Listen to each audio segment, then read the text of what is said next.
pigeons, welcome back. We're so excited. Mackenzie Drive was wonderful. Wasn't it? Yes, Wow. it was. Oh, I was just trying to create an image of a phoenix. you did a very good job. I did, didn't I? Wow. These definitely people are did. so. I thought we would do a little drag queen story time. Oh, yay. What do you think? I think that's great. Well, I thought I would read the book Spank the Monkey Lends a Hand. I spanked the monkey. Oh, good. We're going to have a good book is always good with music. Oh, hang on. Oh, darling. Oh, just a minute. Oh, okay. Oh, my good. You shouldn't read this part. Anyway, we're going to change the channel. There we go. All right, children. Was everybody ready for this book? It's a wonderful book. If you find yourself alone with much to think about, call Spank the monkey. He'll come by and help you work things out. Spanking the monkey is always a really good idea, especially if you're stressed. So call him. Just the other day, while walking on the farm, Spank the monkey stopped to look in Farmer Johnson's barn. The air in there was warm. It smelled of salt and sweat and lotion. Way back in the corner was a constant, steady motion.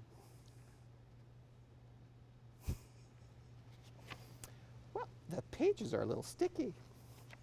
Oh, my. The farmer's arm was moving fast. His hands looked so worn. Spank the monkey stepped right up and helped him shuck his corn. Look, he's shucking his corn. That's such wonderful I've help, never isn't it, heard boy? of that term like that. Shuck the corn? Spank likes to visit Grandpa, who loves his magazines. He has the first one and the last and all the in-betweens. He flips right through the articles until his fingers blister. Oh my. What he really likes to do is look at all the pictures. When I was looking at those magazines, Lady Raven, I would just read the articles. They were great articles. Oh, they were incredible articles. All right. When Grandpa gets excited and messes up an issue, oh, look, he's spilling his milk. Spank is there to save the day with a box of tissue. Having tissues is always important. Vinny has a job making sauce for pizza pies. As he cooks, he likes to watch the waitress go by. Vinny grabs his hard salami and he hides it from the boss. It's hard to believe this is a book. Do you want to know who published it? I should tell you who the publisher is. No. Then he goes into the pantry to make some secret sauce. Vinny makes a lot of sauce. He whips it up by hand. Spank has seen the waitress. He can understand. God damn those salamis. Oh my goodness. Oh my, I'm trembling. It's sticky pages. Is that what it is? Oh my goodness. All right. Here we go. Spank the monkey takes his car to the quick lube service station. Let him fill his jar up there where he's out of lubrication. It dry just doesn't work. From underneath the car on jacks comes some grunting and a moan. That dirty old mechanic Max was down there all alone. Poor Max. Max's hands were greasy, his eyes were squinted shut. Spank was there to lube his tool and help him bust that nut. I have clearly not read this before this show. I'm sorry. Oh, no, it's a kid's book. Don't worry. You may have heard it said that Spank only helps the guys. Please don't cloud your head with all those silly lies. Reach around books. That's who wrote this. I'm like, oh, my pages are sticking, honey. Let me help you with that. Thank There we you. go. Oh, you're awesome. All right. We ready for a little more, boys and girls? Okay. Spank the monkey actually likes girls more than boys. And every girl that he knows has a nightstand full of toys. You can see there's like a... Never mind. It has pictures. Well, after we saw Naughty Nana last night, we now know how to get them on discount too. Oh, right, right. You can get a carrot. You can get 3 cucumbers. You can eat 1.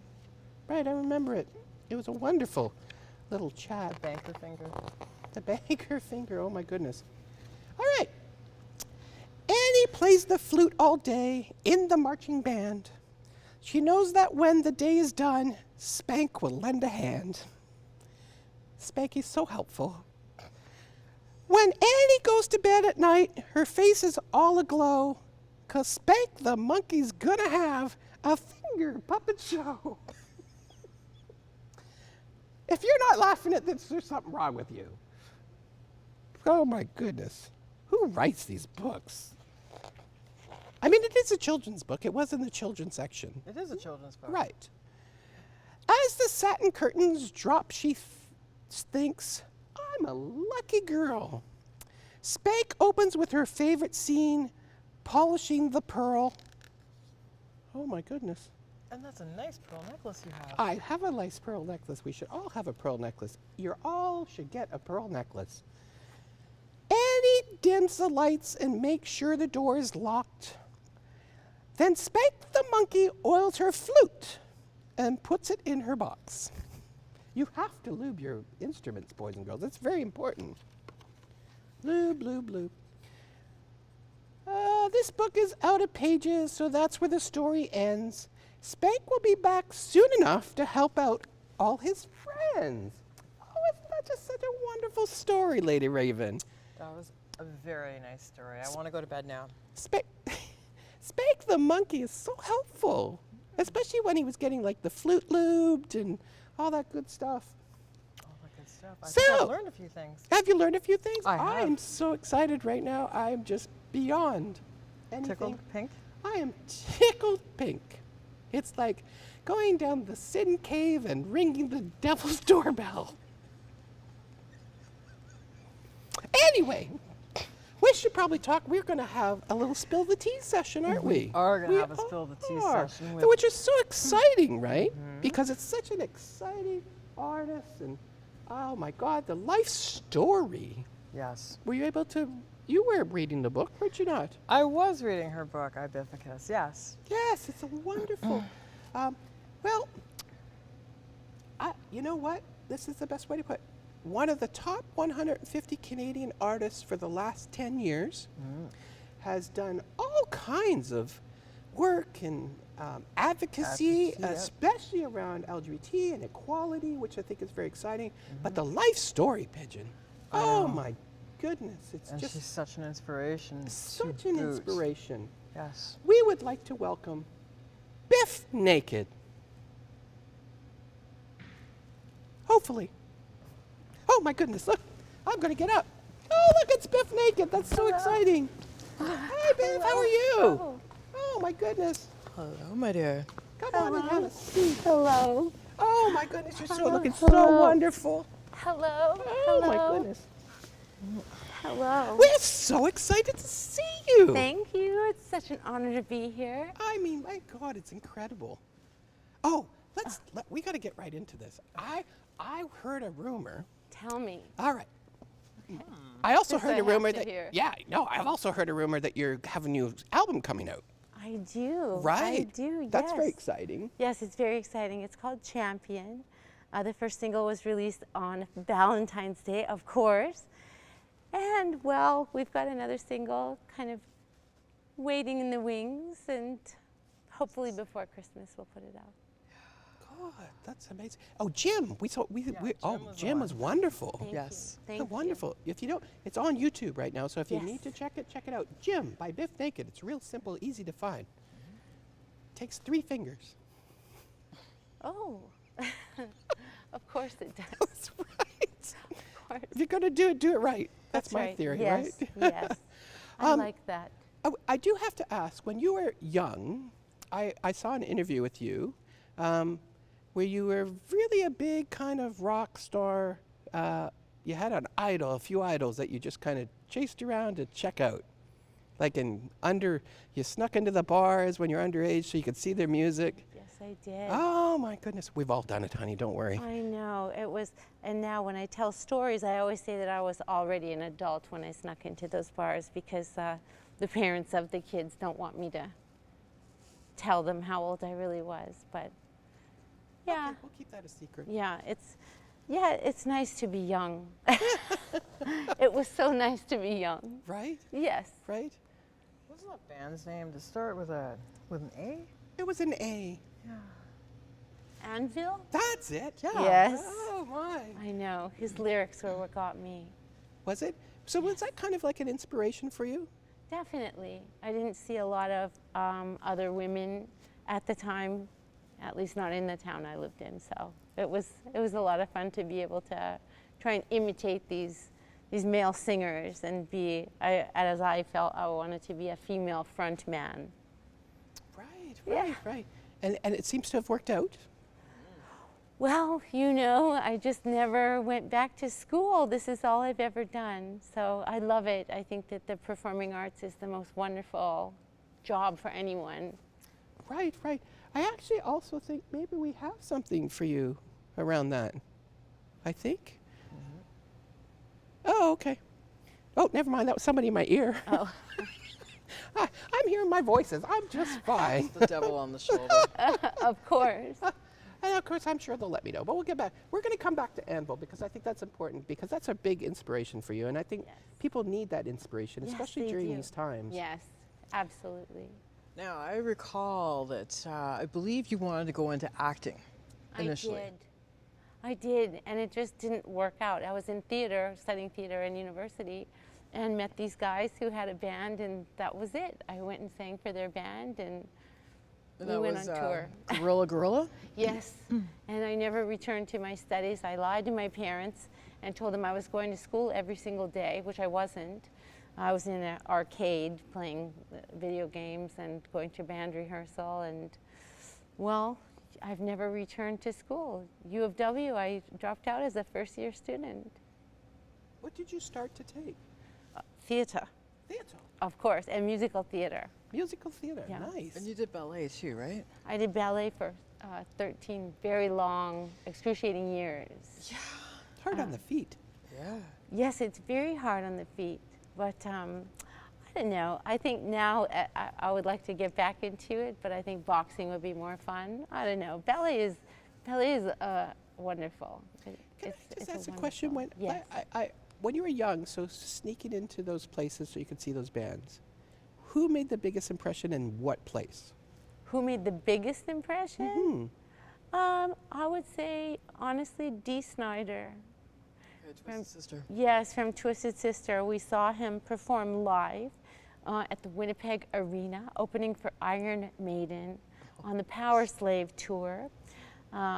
Lots of drama in the stage performance and whatnot. And when Twisted Sister was on stage, I dragged my little sister up to the front with me, and he spit on us. And What an honor. We were. That was a big honor in those days. It was a lot of fun. Well, I think we're going to go to the monitors because I think we have a message for you from someone. A message? Yeah, we're going to play that for you right now. Oh, cool. I love that. What is it?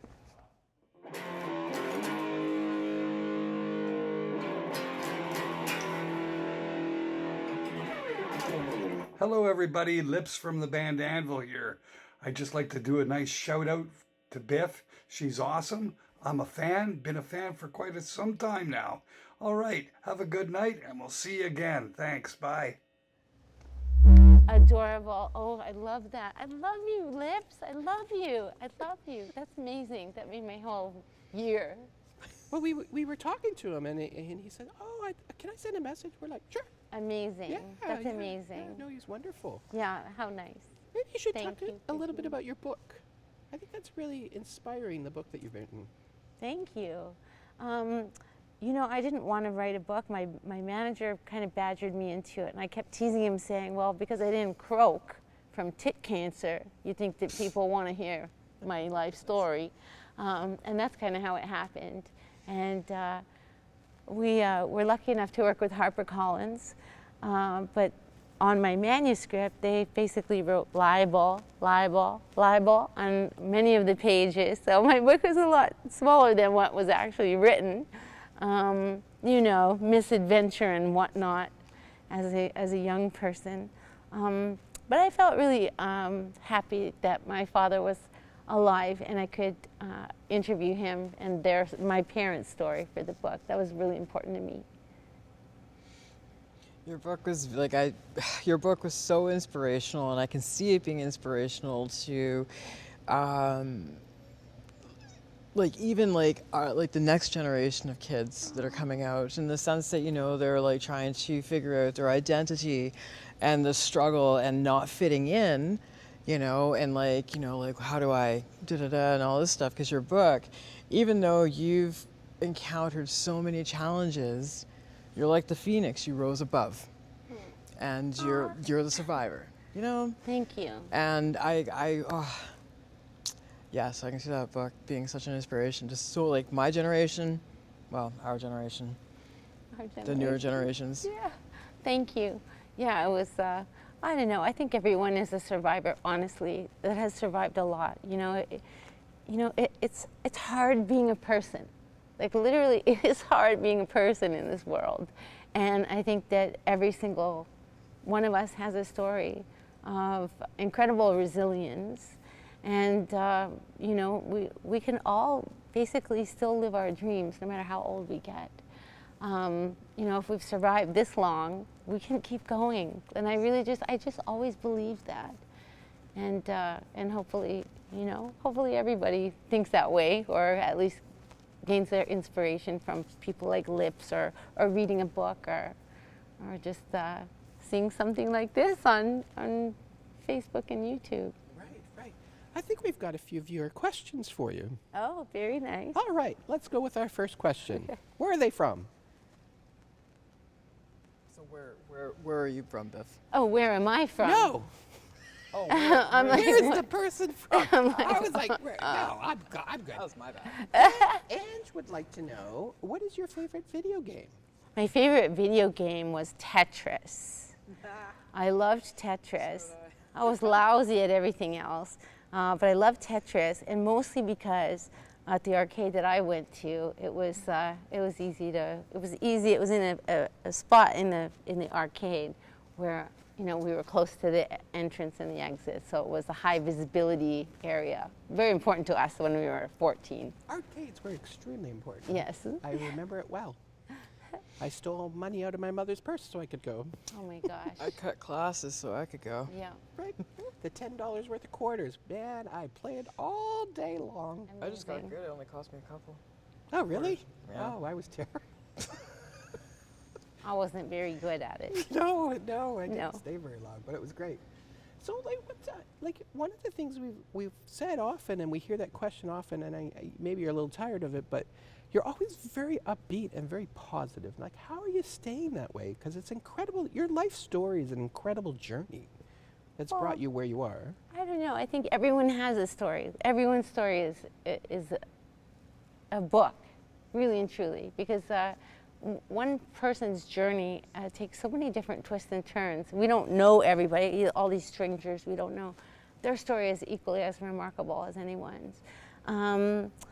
I don't know. I think that being positive is something that my parents instilled in us, and it's a coping technique. Whenever I was very, very stressed, I just kind of overcompensated, and that became a habit.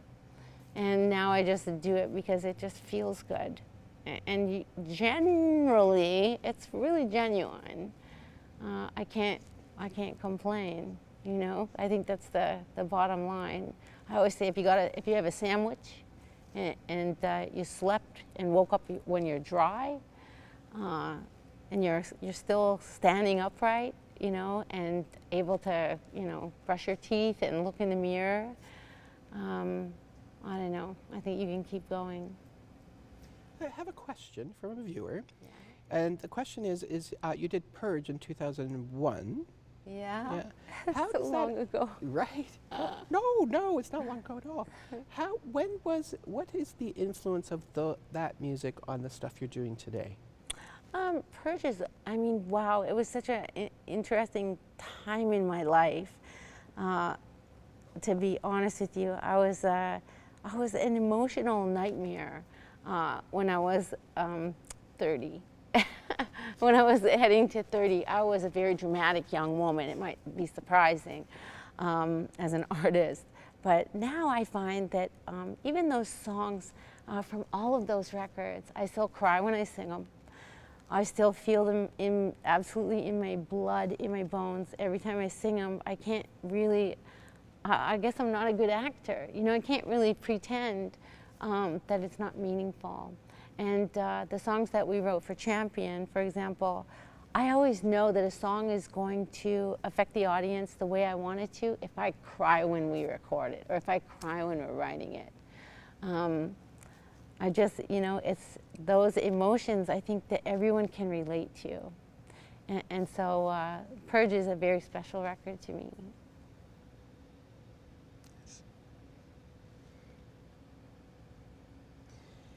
I find that any artist, whether it's like through painting or like music and whatnot, if you're able to grasp the audience and bring them into that emotional state, that is like, that's the goal. And not many can do that. So, you know, because yes, you've done it. I know there's other artists that have done it and stuff like that. There's not many that can actually do it. You can be a great musician, but then there's that extra level that just takes you to like fan-freaking-tabulous, that's what I say. Ah, I like that word. I'd be quite honest. I mean, they're telling me that there's been a lot of positive feedback right now about how your music has helped them get through certain things and certain times in their life. So I was asked to pass that along. So. Oh, that makes my heart feel really good because even on my first record, I have to commend the early producers that worked with me. We had a song that was the first single ever that I did called Tell On You, Letter to My Rapist. And they basically allowed me to direct the video. When I think I was 23 or 24 years old. And they went, okay, if that's what the single's gonna be, that's fine. And it was unconventional at the time. And my manager, who's still my manager to this day, was told by every record company in Canada that I would never get on the radio and that no one would want to listen to my songs about sexual assault. No one would want to listen to my songs about girl crushes or anything like that. And they thought I was just trying to be controversial or making it up. And we just persevered. And I just thought, I can't let these other people kind of determine what my course as an artist is going to be. And we just kept going. Right. So what's some of the things that have determined in your life, like that's kind of steered you and with your music and like some things you've had to go through some very difficult things. Are they a big influence on your music? I think so because, a lot of the stuff that I write lyrically is autobiographical. So, I mean, I always say the same themes are always the same themes. Heartache, falling in love, desire, loss, or being pissed off are usually the themes for, songs. And everyone can relate to it. Everyone feels those things. Sometimes on a weekly basis, we feel all of those different things. And those songs will always, for me, they're, all of the songs are reactions to something that has occurred in my life. And I think a lot of artists write like that. Spaceman. Spaceman is a very funny song. It's my Calgon Take Me Away song. So Spaceman is about me dreaming and wanting to escape my life. At the time, I think I don't know how old I was, 24, writing that song. And the song I was trying to write wasn't coming out right. And my lyrics they're really lousy. And I didn't want to be there in the session anymore. I didn't want to be writing. And it was just like, I wish I could get abducted right now. I wish I could get abducted by aliens because I want out of here. And that's how the song really was born. And we went in the studio and sang it that day. It was Spaceman, come rescue me from this. It was just so, I mean, it was simple. The song that inspired me, it was played a lot on the radio and stuff, but like even to this day I hear it and it's like, yes, is Love Myself Today. And for me, it was like, it wasn't that I was going through like an identity issue or whatever, but I was coming out of like a very sour place. And it was like relearning who I am again. And, you know, like it was, yeah, that was like a wake up song for me. Oh, I'm so So, happy. Thank you. I mean, and the thing with I Love Myself Today is who says that? You know, and certainly I didn't at that time. But I always say, if you tell somebody something enough times, they're going to believe it. Like if you tell a child that they're stupid, or if you tell your partner that they're disappointing you, or whatever the case. And I always thought all these negative expressions that we repeat to people, they believe. If we say them enough, why can't we, if you say something enough that's positive, Affirmations. you will believe it eventually. And to just, no matter what is happening in your day, no matter what is happening in your life, you can just still stop and go, I love myself today. And literally it will hopefully eventually empower you to either, you know, make a change or move forward or turn the tide or whatever. And that's really what the song is about. So what for you is, it's another question that we've got here. What for you has been your song, your biggest influence, and what song not by you has been your biggest influence? Well, honestly, the song that has been my biggest influence, there's so many that I've been able to participate in, and particularly for the new record that we're writing. There's a couple songs on there that kill me. Like I can't even, I can't even think about them without getting either excited or emotional or teary, because they're just so meaningful to me. I would say Lucky for sure. Has always been one of those songs that has just, for me it's timeless, because at the time that I wrote it with the person that I wrote it with, it was a love song, you know, plain and simple. And I just kept saying, I thank God for you, you know, and it was like that. You know, it doesn't have to be, you know, God. It can just be like, you know, I thank the universe for you. Like you care so much for someone or something. And that never gets old for me. And the song that gets me, that I didn't write, is probably, there's so many songs. I love Mariah Carey. I have loved Mariah Carey since her first record came out, and I was going through a divorce from my first husband. I'm on number 3. Number 6. And I think that Mariah Carey's first album was very, very powerful for me. It was at a time when I was just listening to, you know, hardcore punk rock and heavy metal and thrash music. And then Mariah Carey's record came out, and I was going through a very bad breakup. And every song in that record really meant something to me and transported me. And now I still think Vanishing is still an amazing song, where she's just forlorn, and any song by Toni Braxton. Oh, yeah. Like any song. Start busting out on Break My Heart.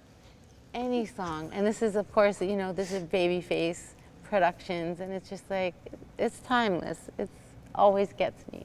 Well, I think a lot of people are asking when your new album is actually coming out. Well, you know, we never had a date. Like, we had finished the record a year ago, and it was between Snake and Doug Fury and myself. And we put out, I had planned out the first 3 singles, because now when you put out a record, people kind of cherry pick the songs that they want to listen to in the order that they want. And they don't have to listen to every song, actually, you know. And I really wanted to be very deliberate with the order of the songs, because that's just the generation I'm from. I want to hear that it's deliberate the way artists place their songs. Yeah, and so it was important to me. So we had the first 3 singles kind of in a line, and Jim came out in February, and then the pandemic hit. And so, you know, these other songs that I had earmarked for release, it just it just didn't seem like the right time. It just didn't seem appropriate. In this day and age, there's a lot going on in the world that I felt was more important than my songs, you know, and that's the truth. And Champion, we kind of thought we would put the record out as a package in the fall, and so that hasn't really changed, although I think that I still want to put out my singles, and then the album can be put out on the third single. That's my way of doing things, so hopefully before Christmas. Right.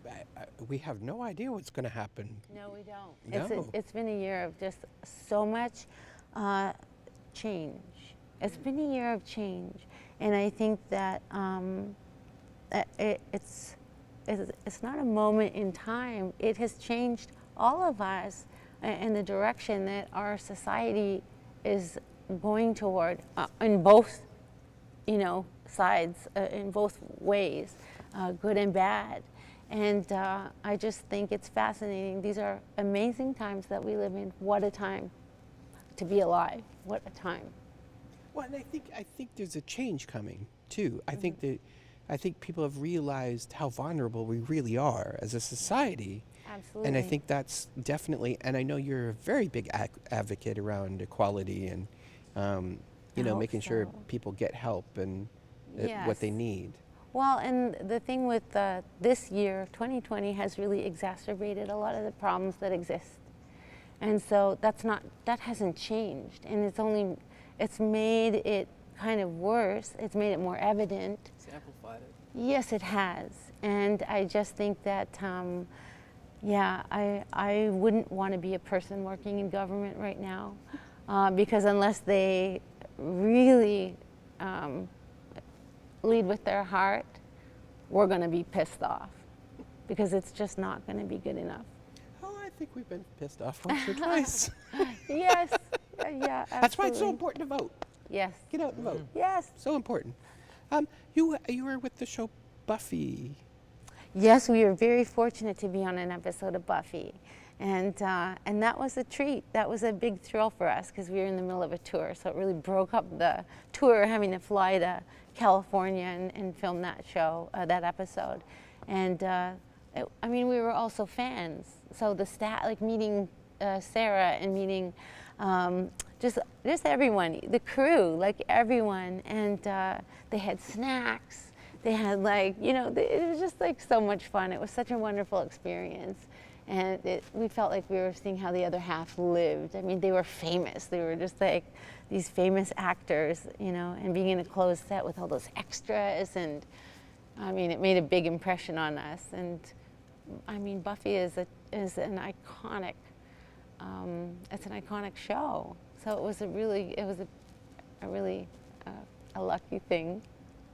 There's a lot of our community that watched it and still watch it, so it's definitely there.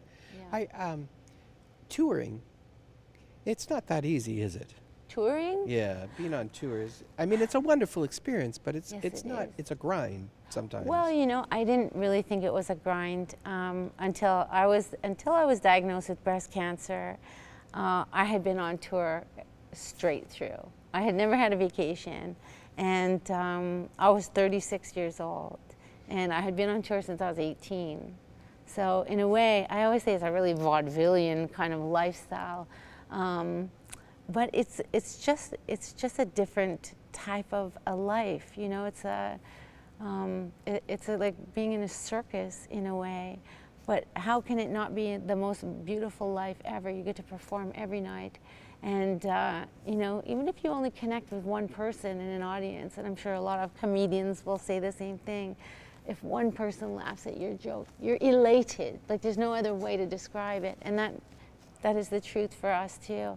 And then when I was diagnosed with cancer, I had to take a year at home and do treatment. And that was the first vacation I ever had. And I couldn't believe that I was like delighted to stay home and do chemo and radiation instead of being on tour. And it really told me something about where my life was at, if that was preferred. Well, it doesn't seem like a very good vacation. It was actually amazing because I started volunteering in my local cancer clinic and discovered that it was basically what I felt at that time, especially, was my calling. And I would never have discovered that had I just been, you know, on tour, like always, and just like doing my touring. So it took me into a direction in my life that is very meaningful to me, and that I still pursue. So I am very grateful that I was diagnosed. I wish I could be a chemo surrogate for people who are afraid to do it, because I always make jokes, of course I do, in those wards, and I always say, I'm tough, I'm a punk rocker, you know, give me your chemo, I like scar, you know, I'm good for it. And Wide and all. Don't you worry. know, and I just think that it's important to bring humor and understanding and friendship into those avenues of the public health sector. Yes, because it's like, it's positive energy. Yes. You're focusing on the positive, as opposed to, you know, a lot of them in that situation are going to be scared, they're petrified, Oh, they're, yes. you know, so you're lifting their spirits. Beautiful.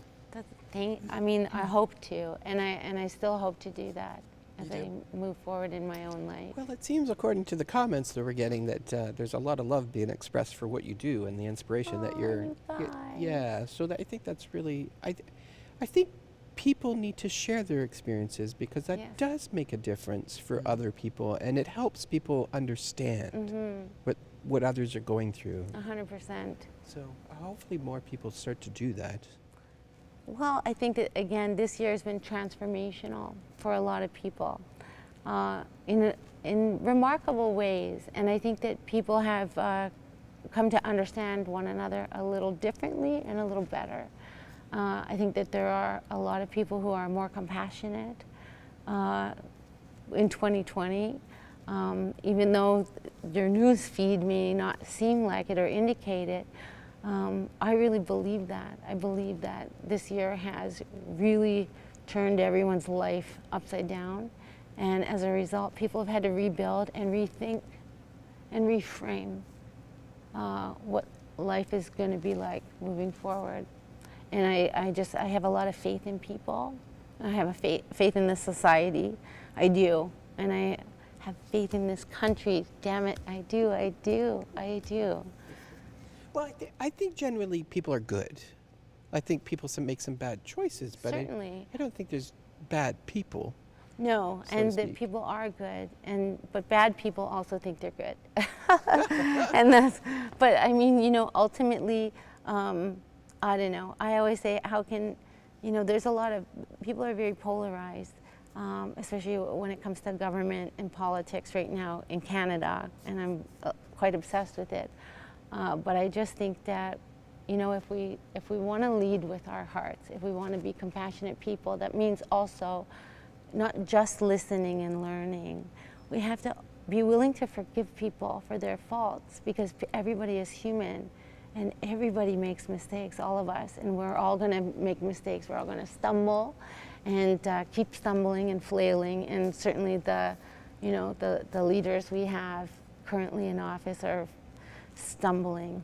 And you know, if all we do is just criticize them, how are they ever going to rise to the occasion we need them to rise Take to? the area of opportunity to grow with it. Yeah, and I just think, I mean, I don't have the answers. I always say I'm just a singer. I don't have any answers, but all I know is that I have faith that things will change, and that they will change for the better, because they have to. Well, I think people tend to forget that our leaders and they're still humans, and we have never, unless you were alive during the Spanish flu, Right. none of us have experienced this. That's right. So it really is a guessing game, and to give some credit to them, unlike our neighbor. Oh boy. Hi. Right? Oh, boy. That dumpster fire that's happening. Oh. You know, we're all looking over the fence and going, "Oh my!" It pains me. I get sinus pain just thinking Right. about it. It's just Right. like, yeah. But at least our country listened to science. Yes. which I think has saved a lot of lives. I mean, it's unfortunate that, you know, we have a system, long-term care and healthcare cuts and all that kind of stuff happen. At least we still have health care, and at least we still have, you know, we'll take care of you for the most part. For the most part. Right, right.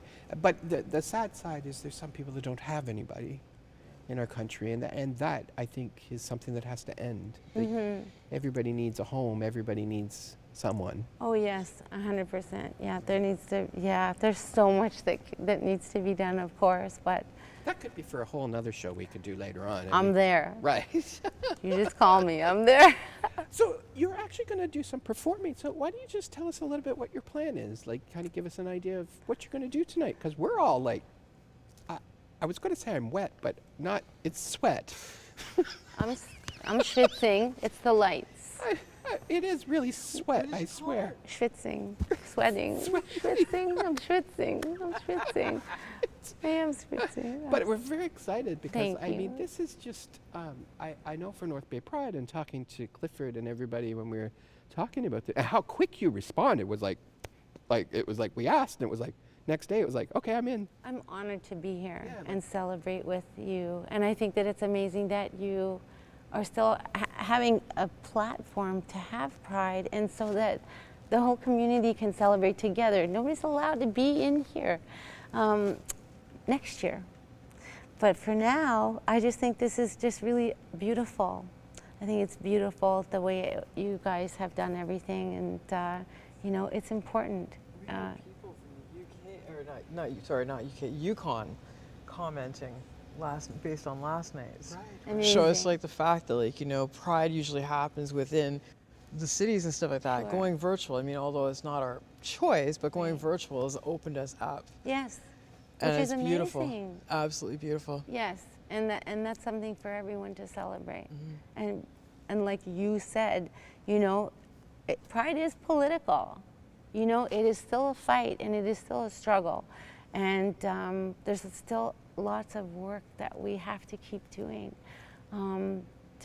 We have to have an inclusive society, and we have to love one another, love everybody in every province.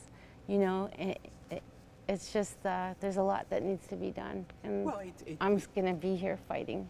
Right, right. And it's also, people have to remember, it doesn't matter if you have money or not. That's right. If we help the most marginalized person in our society, we all win. That's exactly We all right. win from Yes. it.